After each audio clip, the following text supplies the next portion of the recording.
Walk in the Spirit and break every hidden chain. To walk in the Spirit is not a poetic expression reserved for sermons or religious language. It is a daily, lived reality that determines whether a person experiences freedom or remains bound by invisible chains they cannot explain. Many people believe they are free because no visible oppression controls their lives. Yet inwardly they remain trapped by habits they hate, thoughts they cannot silence, fears they cannot name, and reactions that sabotage their own destiny. These are not random struggles. They are symptoms of an unseen conflict that takes place beneath the surface of everyday life. The greatest deception of spiritual bondage is not that chains exist, but that most people do not realize they are wearing them. Hidden chains do not announce themselves. They disguise themselves as personality traits, emotional wounds, family patterns, or even religious discipline. A person may pray daily and still walk in circles. They may believe deeply and still feel powerless. They may know Scripture and still lose the same battles over and over again. This is not because faith is weak, but because the walk of the Spirit has been replaced by a walk of effort, habit, or fear. Walking in the Spirit means allowing a higher life to govern your inner world. It is not about perfection, performance, or moral superiority. It is about alignment. When the Spirit leads, clarity replaces confusion, strength replaces exhaustion, and truth dismantles lies that once felt permanent. Hidden chains cannot survive in the presence of spiritual light. They depend on ignorance, distraction, and emotional noise to maintain their grip. Many believers unknowingly live divided lives. Outwardly, they desire God, but inwardly they are still driven by old patterns, fleshly reactions, survival instincts, and emotional reflexes formed long before spiritual awareness awakened. The flesh is not merely about immoral behavior, it is about independence from divine guidance. The flesh insists on control, reacts instead of discerns, and seeks relief rather than transformation. As long as the flesh dominates, chains remain intact, even when they are prayed against. This is why true spiritual freedom does not begin with external change, but with internal surrender. Walking in the Spirit requires learning to recognize the difference between the voice that reacts and the voice that leads. One produces temporary relief. The other produces lasting freedom. One keeps you busy, the other makes you effective. One keeps chains hidden, the other exposes and breaks them. This journey is not instant, but it is decisive. Once a person truly begins to walk in the Spirit, certain things can no longer coexist with that walk. Hidden chains start to surface, patterns lose their power. Old temptations feel foreign, emotional triggers weaken, not because the person became stronger, but because something stronger began to govern them. This series is not about motivation. It is about revelation. It is about understanding why certain chains persist, how they operate beneath awareness, and how the Spirit dismantles them without force, guilt, or fear. Freedom is not achieved by fighting harder. It is received by walking differently. In the following topics, you will see how the Spirit exposes the roots of bondage, breaks cycles that logic cannot solve, and leads believers into a life that is not driven by fear, compulsion, or exhaustion. But everything begins with one fundamental truth. Before chains are broken, the walk must change, and that is where we begin. Why most chains remain hidden even in believers. Most spiritual chains do not survive confrontation, but they thrive in familiarity. What makes a chain powerful is not its strength, but its invisibility. Hidden chains are dangerous because they feel normal. They blend into daily routines, emotional reactions, thought patterns, and even spiritual language. Many believers are not bound because they lack faith, but because they have mistaken bondage for personality, discipline, or destiny. One of the greatest misunderstandings in spiritual life is the belief that bondage always looks dark, dramatic, or obviously sinful. In reality, some of the strongest chains operate in respectable forms. Control masquerades as responsibility. Fear disguises itself as wisdom. Pride hides behind self-protection. Religious activity covers inner resistance. These chains do not feel like enemies. They feel like identity. The flesh is the primary hiding place of these chains. The flesh is not merely desire for sinful pleasure. It is the instinct to live independently from spiritual guidance. Whenever a believer reacts automatically rather than discerns inwardly, the flesh is active. Whenever decisions are driven by emotional pressure rather than spiritual clarity, the flesh is leading. Chains thrive in these moments because the spirit is not consulted, only impulses are followed. One hidden chain many believers carry is the need to control outcomes. This chain forms when trust is replaced by anxiety. A person may pray, but they also manipulate. They may believe, but they also worry obsessively. Control gives the illusion of safety, but it silently suffocates spiritual sensitivity. When control governs, the spirit's voice becomes faint and freedom is delayed. Another common hidden chain is unresolved emotional memory. Past wounds that were never healed do not disappear. They simply go quiet. They resurface as overreactions, defensiveness, withdrawal, or anger that seems disproportionate to the present moment. Many believers attempt to rebuke these reactions without understanding their origin. But chains rooted in unhealed memory are not broken by rebuke alone. They are broken by truth, compassion, and spiritual exposure. Fear is perhaps the most normalized chain of all. It hides behind logic, preparation, and caution. Fear convinces believers that they are being wise, when in reality they are being restricted. Fear does not always say, "Do not believe." Often it says, "Wait a little longer, you are not ready," or "This is not the right time." Over time, fear shapes decisions so subtly that the believer forgets what courage feels like. Religious performance can also become a chain. When spirituality becomes about maintaining an image, fulfilling routines, or avoiding guilt, it stops being relational and becomes transactional. The believer begins to measure their worth by consistency rather than intimacy. In this state, the spirit is no longer followed, rules are. And where rules replace relationship, chains return quietly. Hidden chains are also reinforced by noise, constant stimulation, endless content, emotional overload, and perpetual urgency dull spiritual awareness. The spirit speaks in clarity, not chaos. When life is lived in constant reaction mode, there is no space for discernment. The believer may still pray, but they no longer listen. Without listening, chains remain unnamed, and unnamed chains cannot be broken. Another reason chains remain hidden is familiarity with struggle. Many people have lived so long with certain patterns that they no longer question them. Anxiety becomes just how I am. Anger becomes my temperament. Isolation becomes my calling. But the Spirit does not normalize bondage.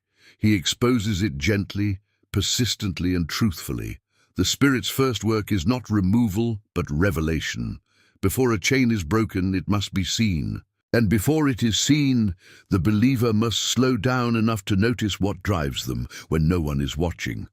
Walking in the Spirit means becoming aware of inner movements, what triggers reactions, what fuels decisions, what creates restlessness, and what produces peace. This is why many people feel uncomfortable when they begin to walk in the Spirit. Silence becomes confronting, stillness becomes revealing. Old distractions lose their appeal. The believer begins to notice thoughts they used to ignore and emotions they used to suppress. This discomfort is not regression. It is exposure. Chains resist light.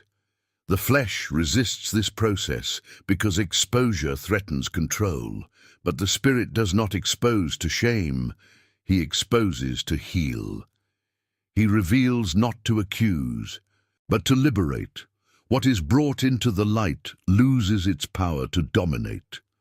Freedom begins when a believer stops asking, "How do I fix this?" and starts asking, "What is really driving this?" That question alone dismantles many hidden chains. When the Spirit is invited into motivation, not just behavior, the roots of bondage are uncovered. Walking in the Spirit is not about becoming hyper-spiritual. It is about becoming honest. Honest about fears, honest about desires, honest about wounds, honest about resistance. Where honesty leads, chains cannot follow. As long as a believer walks primarily by reaction, habit, or emotional impulse, chains will remain hidden. But when the walk shifts from flesh to spirit, what was invisible becomes obvious, and what was powerful becomes weak. And this is only the beginning. If this message is resonating with you, and you want to continue this journey of spiritual clarity and freedom, make sure to subscribe to the channel. Each topic in this series is designed to help you walk deeper in the Spirit and break every hidden chain that has been holding you back. How the flesh maintains chains through reaction, habit, and emotional control. Most hidden chains are not maintained by obvious sin or conscious rebellion, but by something far more subtle: automatic living. The flesh does not need to dominate loudly. It only needs to dominate consistently. It thrives in repetition, reflex, and familiarity. It does not announce itself as an enemy. Instead, it presents itself as reason, instinct, protection, and even common sense. And because of this, many believers remain bound not because they want to be, but because they never pause long enough to realize who is truly leading their inner life. The flesh operates through reaction. Reaction bypasses discernment. When something happens and the response is immediate, emotional, and unexamined, the flesh is at work. This does not always look sinful. It can look responsible, cautious, passionate, or even righteous. But reaction always moves faster than wisdom. The Spirit leads through clarity and peace, not urgency. Whenever urgency becomes the primary driver of decisions, chains quietly tighten. One of the most powerful tools of the flesh is emotional memory. Emotional memory stores past experiences and replays them as present reality. When a believer reacts to today through the lens of yesterday's pain, the flesh is controlling perception. The event may be new, but the response is old. This is how chains remain active without being visible. The believer believes they are responding to the present, when in reality they are reliving the past. Habit is another stronghold of the flesh.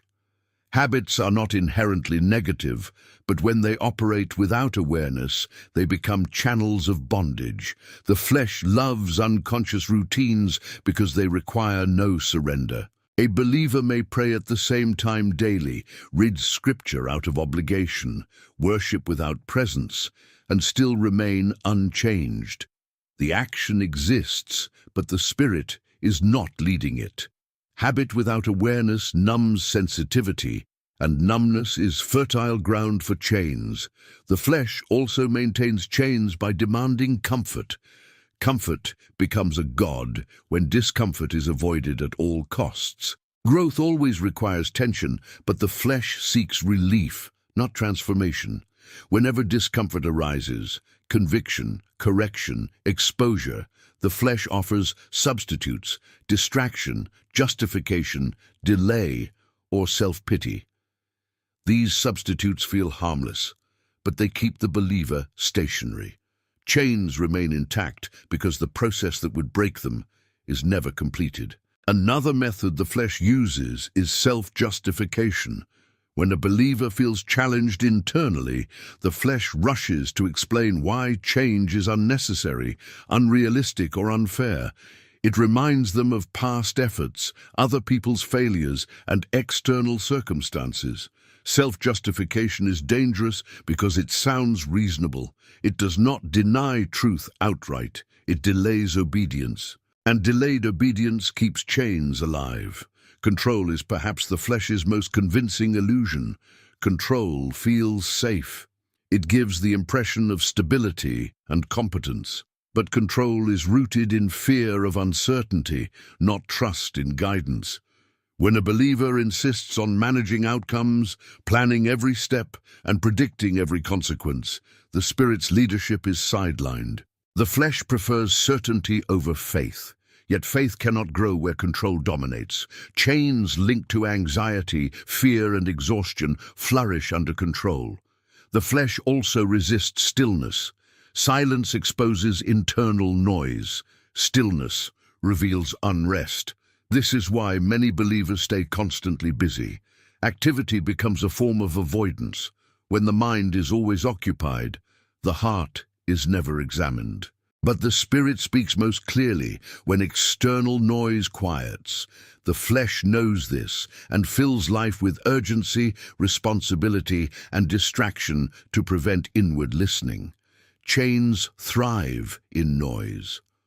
One of the most overlooked chains maintained by the flesh is identity attachment. The flesh clings to labels: victim, strong one, provider, helper, rebel, survivor. These identities may have once served a purpose, but when they define the self, they restrict growth. The Spirit invites transformation, but the flesh fears losing familiarity. It asks, "Who will I be if this changes?" That fear keeps chains firmly attached. The flesh also governs through comparison. Comparison fuels insecurity, pride, and competition. When a believer measures their spiritual life against others, they stop listening inwardly and start performing outwardly. Performance replaces authenticity. The Spirit leads individuals uniquely, but comparison forces conformity. Chains of inadequacy or superiority form, depending on the outcome, both equally destructive. Another way the flesh maintains bondage is through selective obedience. The believer obeys in areas that feel manageable, while avoiding areas that threaten comfort or control. This partial surrender creates spiritual imbalance. The Spirit does not lead in fragments. He leads holistically. When certain areas remain untouched, they become strongholds. Chains often remain hidden in the places a believer refuses to examine honestly. Emotional regulation is also compromised under flesh leadership. Instead of observing emotions, the believer becomes governed by them. Anger dictates speech. Fear dictates avoidance. Desire dictates compromise. Emotions themselves are not chains, but when they rule decisions, they become mechanisms of bondage.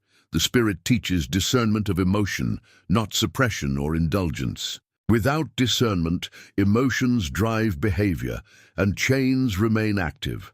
The flesh also resists accountability.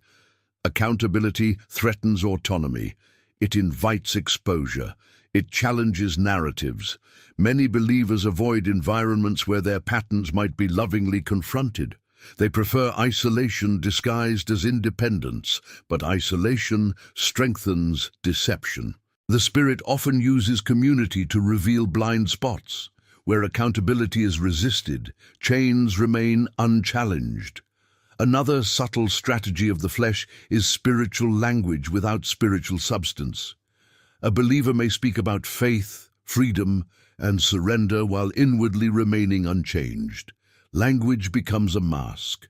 Words replace experience. This creates the illusion of progress without transformation. Chains survive because they are talked about, not dismantled. The flesh also thrives on delay. It tells the believer, "Not now." It convinces them that timing is wrong, resources are insufficient, or circumstances are unfavorable. Delay feels responsible, but often it is avoidance. The Spirit leads in the present moment. When obedience is postponed repeatedly, sensitivity dulls and chains strengthen. Fear of exposure is another powerful mechanism. The flesh fears being seen as weak, flawed, or incomplete. It encourages image maintenance over authenticity. But the Spirit heals through truth, not image. What remains hidden remains bound. Exposure is not humiliation, it is liberation. Yet the flesh resists it fiercely.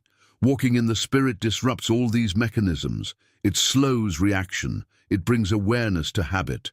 It replaces comfort with courage. It dismantles self-justification. It loosens control. It invites stillness. It reshapes identity. It ends comparison. It demands full surrender. It teaches emotional discernment. It welcomes accountability. It replaces language with life. It calls for immediate obedience. It removes fear of exposure. This is why the flesh resists the walk of the Spirit so intensely.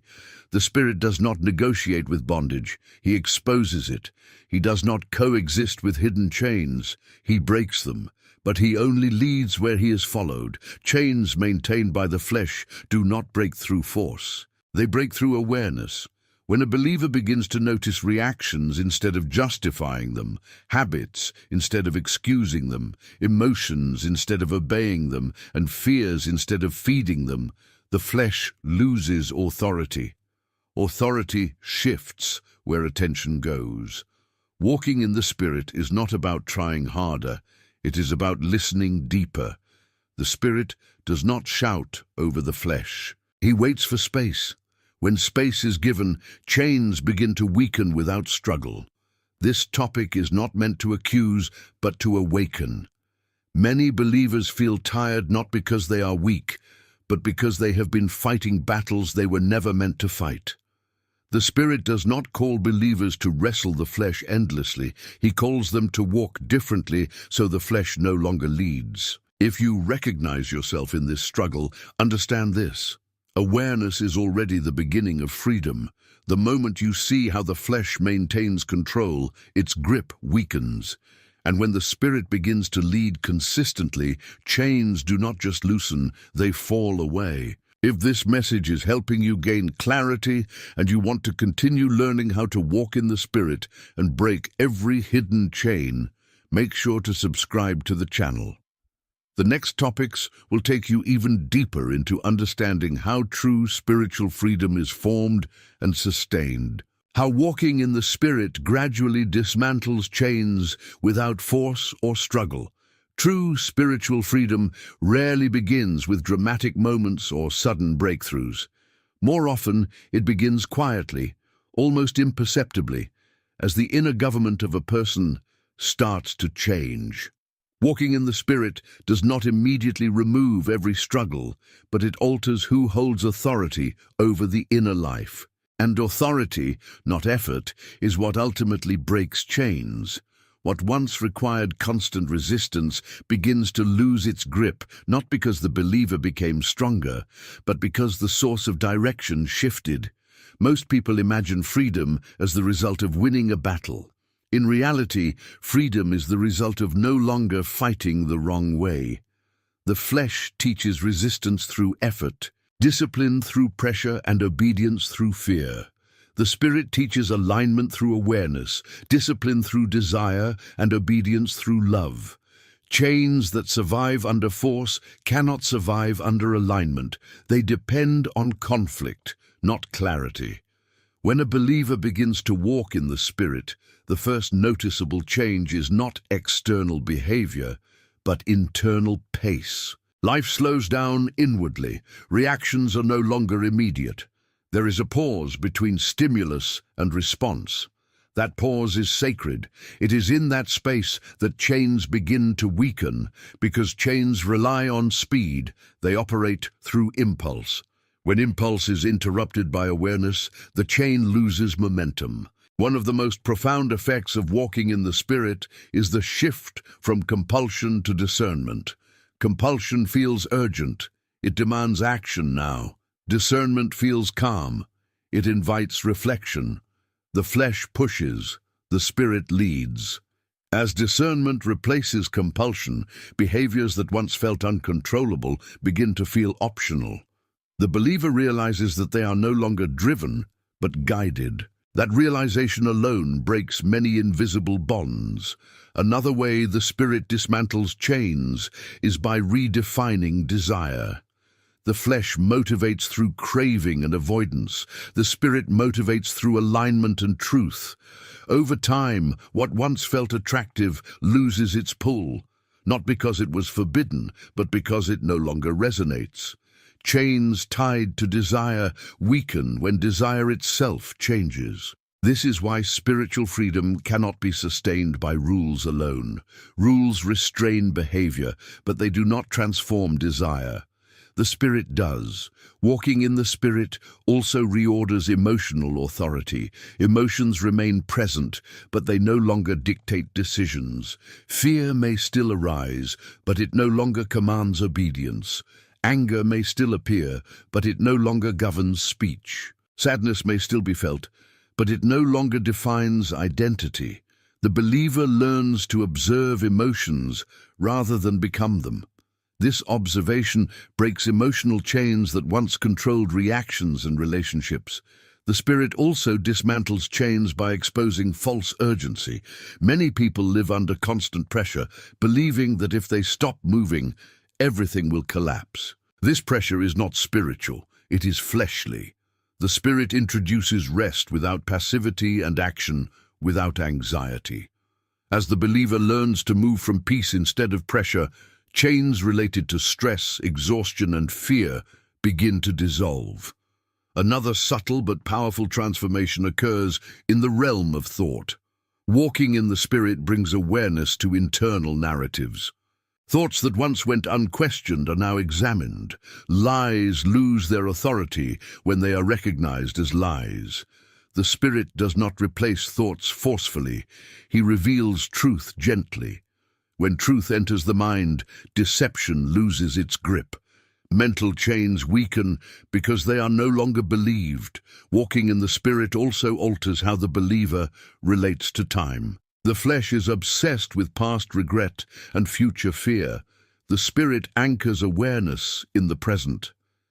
In the present moment, most chains lose their power. Regret cannot dominate when the past is no longer revisited obsessively.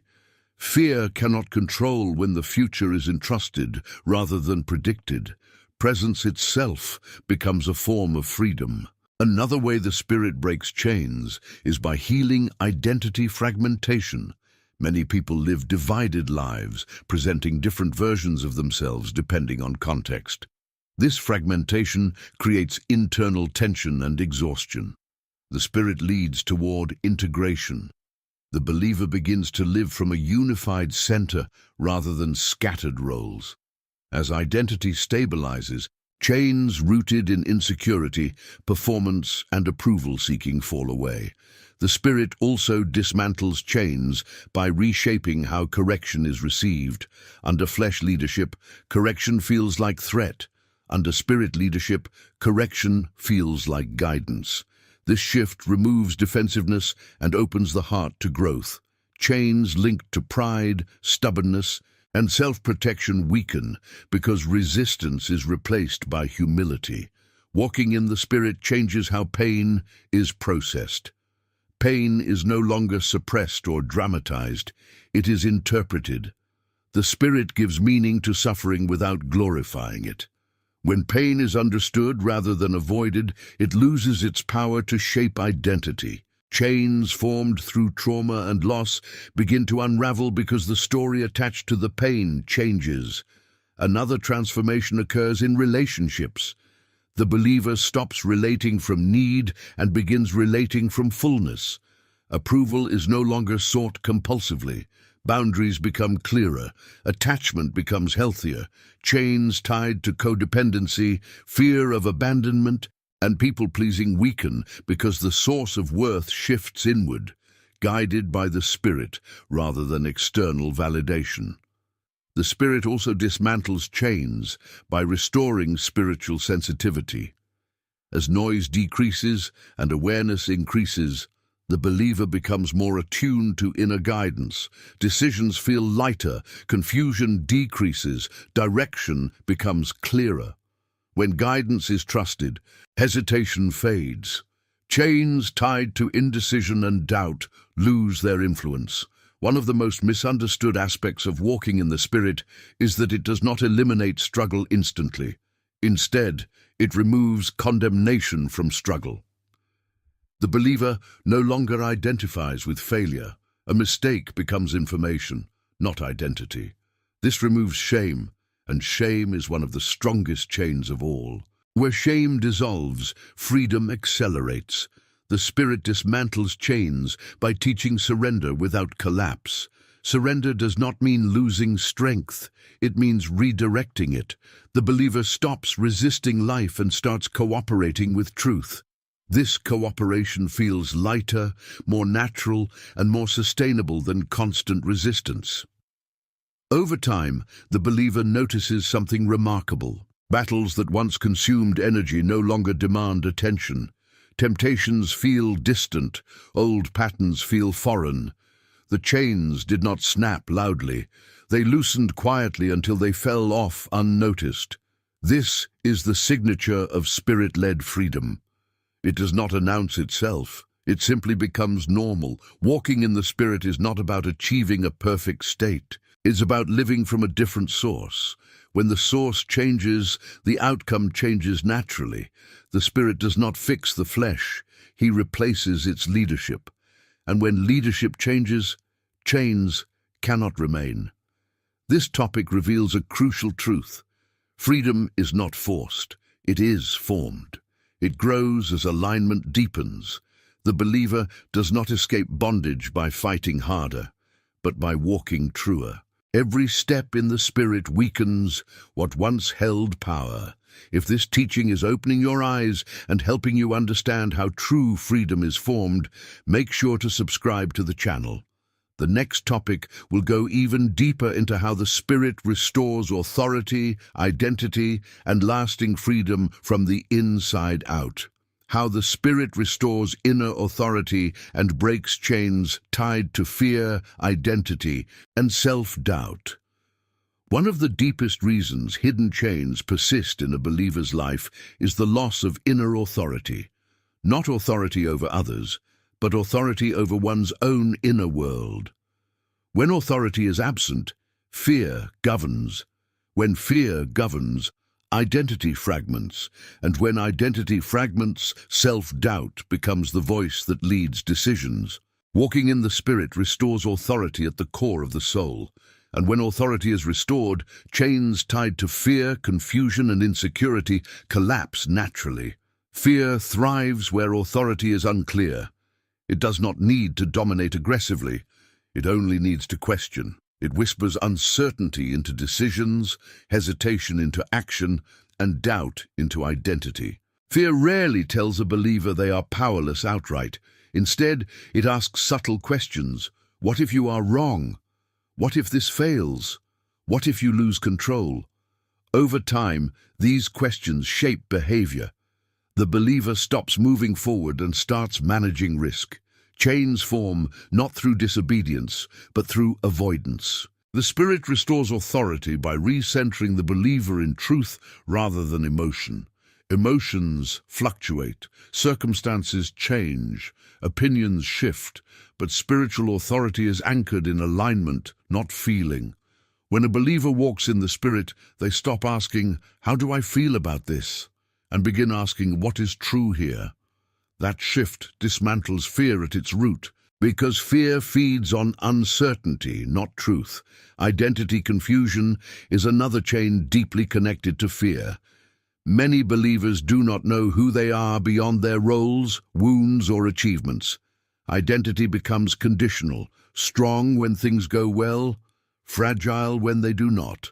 The Spirit restores identity by grounding it in being rather than performance. The believer begins to understand themselves not as a collection of successes and failures, but as a living vessel guided by truth. Self-doubt flourishes when identity is unstable. A believer may feel close to God one moment and distant the next, confident one day and paralyzed the next. This instability creates exhaustion. Decisions feel heavy because the believer does not trust their own discernment. Walking in the Spirit rebuilds that trust, not trust in personal perfection, but trust in guidance. When guidance is trusted, self-doubt loses authority. The Spirit restores inner authority by teaching the believer to listen inwardly without fear. Many people fear stillness because stillness exposes unresolved thoughts and emotions. But stillness is where authority is reclaimed. When the believer learns to sit with awareness rather than escape into distraction, they begin to recognize the difference between fear-based thoughts and Spirit-led insight. That recognition is power. Another way the Spirit restores authority is by healing the relationship with uncertainty. The flesh demands certainty before action. The Spirit teaches movement with trust. This does not mean recklessness, it means obedience without full visibility. Chains tied to hesitation weaken when the believer learns that clarity often follows obedience rather than precedes it. Fear also distorts perception. It magnifies threats and minimizes strength. Under fear's influence, challenges appear larger than they are, and the believer appears smaller than they truly are. Walking in the Spirit corrects perception. The believer begins to see situations as they are, not as fear portrays them. This correction restores confidence without arrogance. The Spirit also dismantles chains by addressing false responsibility. Many believers carry burdens they were never meant to carry. They feel responsible for outcomes, emotions of others, and circumstances beyond their control. This false responsibility feeds anxiety and burnout. The Spirit restores proper responsibility by teaching discernment between what is assigned and what is assumed. When unnecessary burdens are released, chains linked to stress and guilt fall away. Identity-based chains often originate in early experiences where safety depended on performance, silence, or compliance. These patterns may continue into spiritual life, where the believer feels they must earn peace or approval. Walking in the Spirit breaks this pattern by introducing unconditional alignment. The believer learns that peace is not a reward, but a foundation. Another powerful shift occurs when the Spirit restores the believer's relationship with authority itself. Many people either resist authority or depend on it excessively, often due to past experiences. The Spirit teaches balanced authority, submission without loss of self, leadership without domination. As this balance forms, chains tied to rebellion, passivity, or dependency dissolve. The Spirit also restores authority by redefining strength. Strength is no longer measured by emotional suppression or constant control, but by clarity and consistency. The believer learns that it is possible to be gentle and firm, flexible and grounded. This integrated strength breaks chains tied to extremes. Self-doubt also weakens as the believer learns to separate mistakes from identity. Under flesh leadership, mistakes feel catastrophic. Under Spirit leadership, mistakes become feedback. This shift removes shame, and shame is a central pillar of many chains. Where shame dissolves, authority returns. Another area of restoration is voice. Many believers silence themselves out of fear of rejection or conflict. The Spirit restores voice, not by making the believer louder, but by making them truer. When speech aligns with inner truth, fear of expression fades. Chains tied to suppression and resentment weaken. Walking in the Spirit also restores trust in timing. The believer stops forcing outcomes and starts cooperating with process. This removes impatience and desperation, which often lead to poor decisions. Chains tied to impulsiveness and regret lose influence. Authority is further restored through discernment of boundaries. The believer learns where to engage and where to withdraw. Not everything requires response. Not every battle is assigned. This discernment preserves energy and clarity. Chains tied to overextension and people-pleasing dissolve as boundaries solidify. The Spirit also dismantles fear by anchoring the believer in presence. Fear lives in imagined futures. Authority lives in the present. When awareness returns to the now, fear loses momentum. The believer realizes that most feared outcomes exist only in thought, not reality. Identity becomes stable as the believer lives from inner alignment rather than external validation. Approval loses its grip. Criticism loses its sting. The believer becomes less reactive and more responsive. Chains tied to insecurity and comparison weaken significantly. As inner authority strengthens, decisions feel lighter.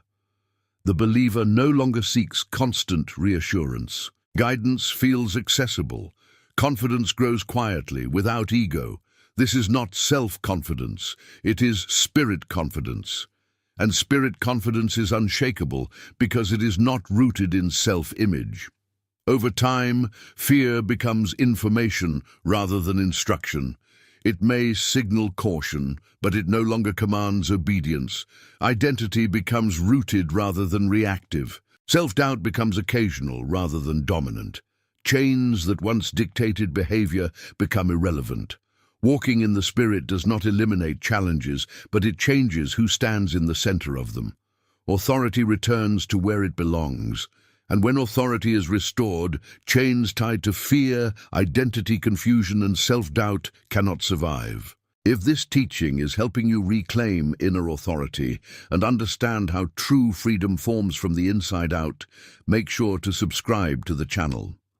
The final topic will bring everything together and show how to sustain this walk of freedom without returning to old patterns. How to sustain a life in the Spirit and never return to hidden chains. The greatest danger after experiencing freedom is not opposition, temptation, or hardship. It is unconscious return. Many believers encounter moments of clarity, seasons of breakthrough, and periods of deep alignment, only to slowly drift back into old patterns without realizing it. This does not happen because freedom was false, but because freedom was not yet embodied. Walking in the Spirit is not an event. It is a way of living, and sustaining that life requires awareness, humility, and consistency, not intensity. One of the most important truths about spiritual freedom is that chains do not usually return through force, but through neglect. When awareness fades, old reflexes quietly reassert themselves. The flesh does not need permission, it only needs absence of leadership. This is why sustaining a life in the Spirit begins with guarding attention. What you consistently give your attention to becomes your inner authority. When attention shifts from inward discernment to external pressure, the Spirit's guidance becomes secondary, and old chains begin to reform. Sustaining freedom requires living from listening rather than reacting. The flesh thrives on immediacy. It urges quick decisions, emotional responses, and habitual behavior. The Spirit leads through attentiveness. He invites the believer to pause, sense, and align before acting. This pause is not weakness, it is wisdom. When the pause disappears, reactions return. And where reaction dominates, chains regain influence. Another essential element of sustaining freedom is daily recalibration. Life constantly pulls the believer toward noise, urgency, and distraction. Without recalibration, even the most sincere person becomes misaligned. Recalibration does not require rituals or long practices. It requires honesty, asking inwardly, "What is driving me right now?" Restores alignment quickly. This question dismantles many chains before they form. Sustaining a Spirit-led life also requires embracing humility without self-condemnation. Freedom does not mean perfection. There will be moments of misalignment, emotional reactions, and poor decisions. The difference now is response. Under flesh leadership, mistakes lead to shame or justification. Under Spirit leadership, mistakes lead to awareness and correction.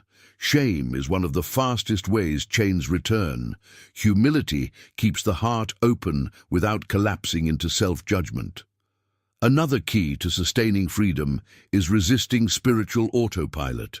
Familiarity with spiritual language, practices, and concepts can create a false sense of security. The believer may speak about surrender while resisting it internally. They may pray without listening. They may read without absorbing. Autopilot replaces presence.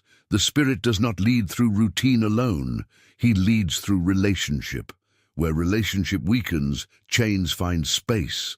The Spirit also sustains freedom by keeping the believer rooted in truth rather than outcome. Many people begin walking in the Spirit seeking relief, peace, or blessing.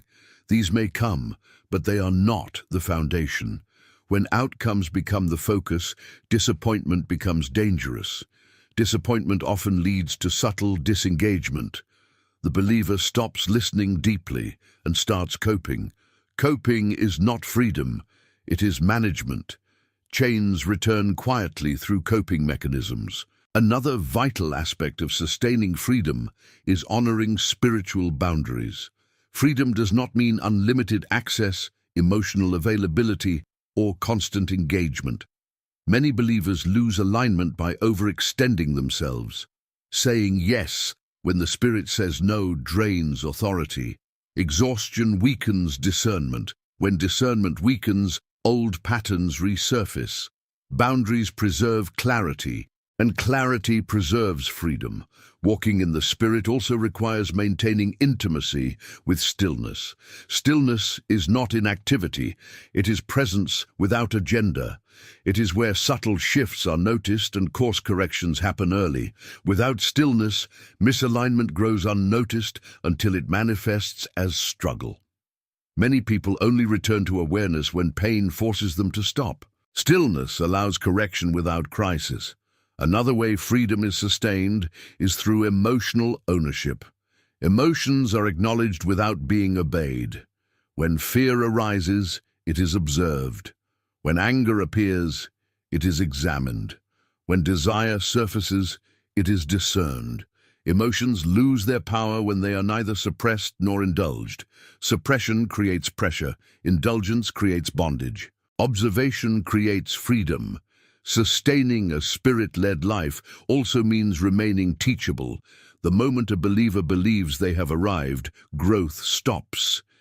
Teachability keeps the heart soft. A soft heart responds quickly to guidance. A hardened heart resists correction.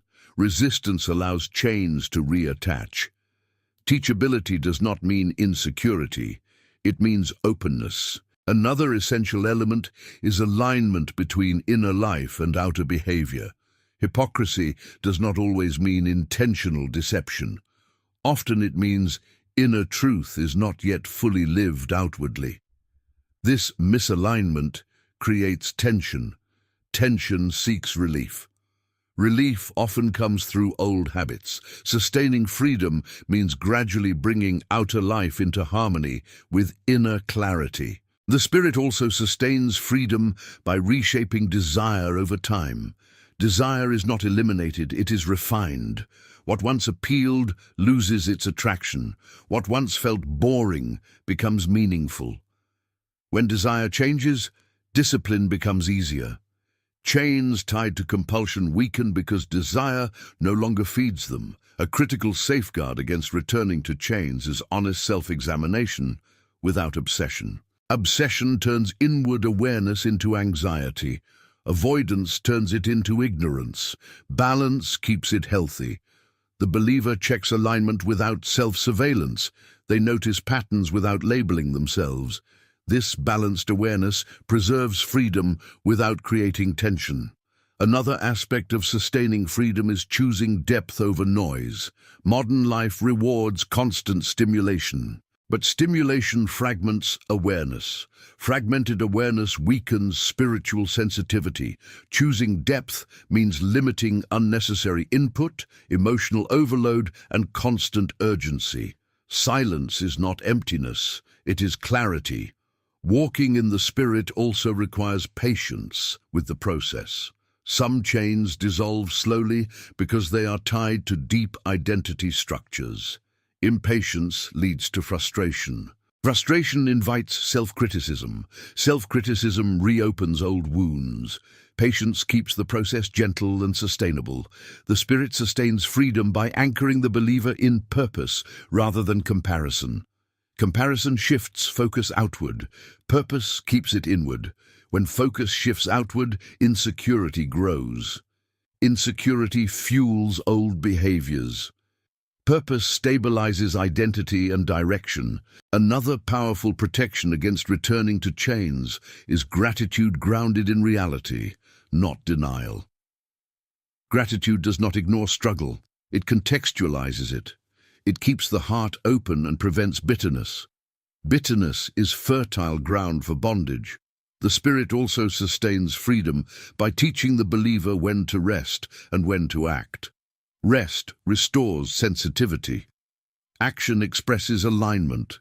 Imbalance between the two creates stagnation or burnout. Balanced rhythm preserves clarity and strength.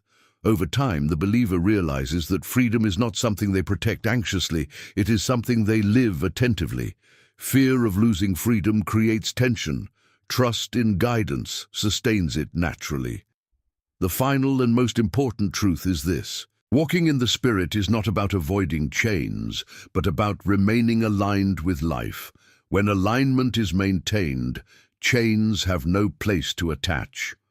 Freedom becomes the default state, not the exception. What once required effort now feels natural. What once caused struggle now feels irrelevant. The believer does not live watching for chains. They live walking in truth. And truth, when lived consistently, sustains freedom without struggle. If this series has helped you understand how to walk in the Spirit, break hidden chains, restore inner authority, and sustain true freedom, make sure to subscribe to the channel. Continuing this journey together will help you remain aligned, grounded, and free in a world that constantly pulls in the opposite direction.